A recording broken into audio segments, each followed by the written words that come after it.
Hello again, and welcome back to our stage here at the Spanish Pavilion in Mobile World Congress 2024. We're going to go ahead and continue with our co-exhibitor company presentations. It's now the turn for Agile Content, how telcos can benefit from TV services. You can find Agile Content in booth number 12 within our Spanish Pavilion. And to walk us through the presentation, we've got with us Caspar Luton, Chief Customer Success Officer for Agile Content. Whenever you're ready, Caspar, the stage is yours. Okay, thank you for the kind introduction. I'm very happy to be here again, one more year presenting Agile and some things that we have in mind for the telco world. So how TV helps to rule the telco world. Basically what I wanted to do is have two quick highlights on the company Agile Content, just to remind you, refresh that, some key industry trends, and to highlight some subsequent strategies. Yeah? If there's any question, please do stop me so we make this a bit more interactive. So Agile Content, very quickly, specialized company in TV and video technology and services, 360 professionals and 20 locations, stock exchange traded, over 100 million euro revenues. 2 years ago, we're closing 2023 still. It's publicly listed, as I said, and interesting, in the FT, Financial Times, top 1,000 fastest growing companies. Overall in Europe, we're within the top 300. Yeah? In Spain, number 7, and within the telco and media sector, number 4. So quite a nice success story, and we keep on growing. Yeah, so very specialized in video and video-related technology. So talking about the industry, and this being Mobile World Congress, there's a clear trend that many countries see these days of what telcos are doing. Basically, there's a trend to become multi-service providers. Yeah?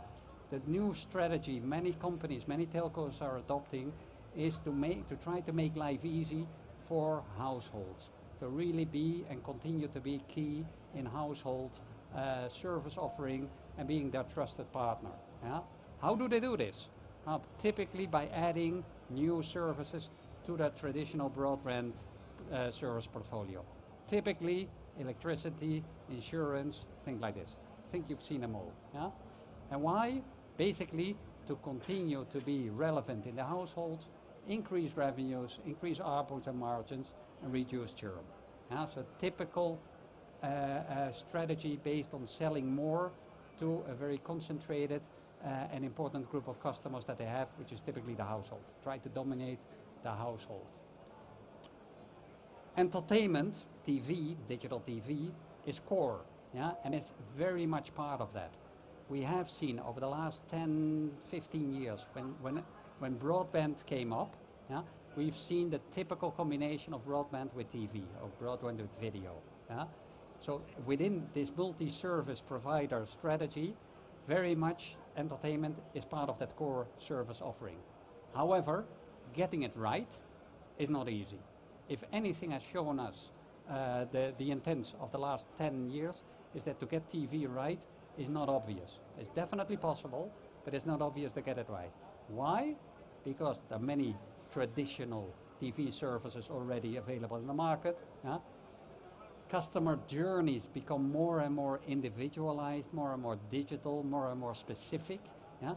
Telco environments not necessarily are fast and agile in adapting to that. Systems tend to be legacy systems based, at least the back end, so there's a limiting factor on that, etc., etc. Yeah? There's a need, very clear need to meet younger audiences, so it becomes more fragmented and different in the customer segments that you need to address.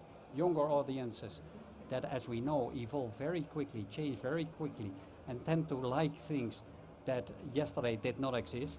Yeah? Look at all the social networks, etc. These trends, they continue to be there. Yeah? There's a clear customer content fatigue, yeah? A subscription craziness. We all have all the subscriptions to the OTT services, to for TV, radio, music, whatever. Yeah? So there's a clear fatigue there and an economic need to clean that up and start rationalizing that. Yeah? and a clear need to generate customer engagement beyond the bundle of broadband, which is more and more becoming or being confirmed to be a commodity service. So churn tends to be high depending on the market you're in. So these are critical success factors when thinking about entertainment services that you need to get right. Having said that, no, and there was a clear trend already, and it becomes more and more clearly so. TV increase broadband revenues. Why? It's a typical natural combination. Broadband TV, you need broadband to deliver the TV. Yeah? From a telco point of view, typically you sell more, you sell it more expensively, and you lose less customers. So it's a very clear upside in the traditional broadband telco business. And as I said, yeah, to get it right, not obvious. It's not necessarily core business for a telco. So what can they do? What can we do? How to get it right? But this is where we come in, and there are many partners potential in this market, but we are clearly getting it right from a certain point of view. What we offer is partnerships with different telcos. We have it in Spain, we're launching different markets, we're launching Italy, we're launching Brazil, we're launching the Nordics, yeah, where the typical commercial partnership is to include our end-to-end television digital entertainment service in the broadband offer and the broadband bundle that offers the telco to the market.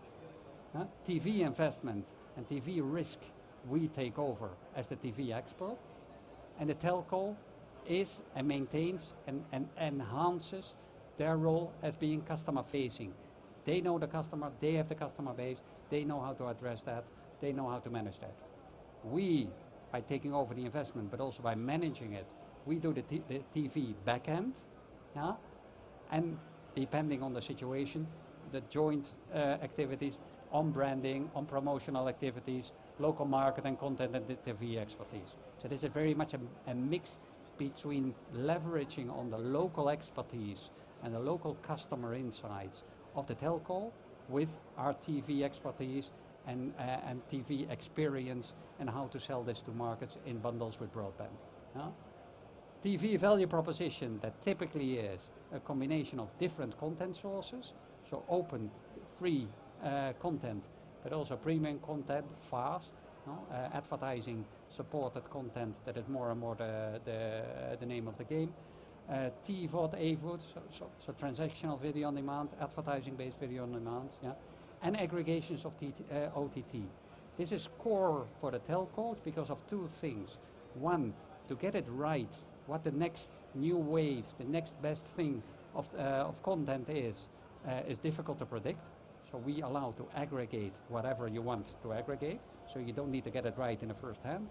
And two is by aggregating different services that customers of telcos want anyway, anyhow, you increase, you enhance your being relevant for those customers. And our set-top box is all open source, it's all Android based, so open standards. How do we do that? Well, we have a typical suite of technologies, solutions, and a platform where we get skill, where we get knowledge, where we get innovation, and we run it like that. Different sources or different sites within this, so it's fully end-to-end service, managed services, and different technology solutions for production, streaming, managing content, etc. Several things that we do, so you get an idea of the type of partnerships that are possible in telco land. One is very much back-end related. For instance, for the Telefonica group, we partner with them to do the back-end of their global video platform. Yeah? Or for instance, with the Mass Mobile group, we partner with them to do the full end-to-end television and entertainment service. So that is what I wanted to share with you in the limited amount of time that we got in this very busy schedule of the Spanish Pavilion at Mobile World Congress 2024. Any questions? Happy to take them. No time for questions, I'm afraid. So thank you very much. Hope to see you next year again, and have a good show. Thank you.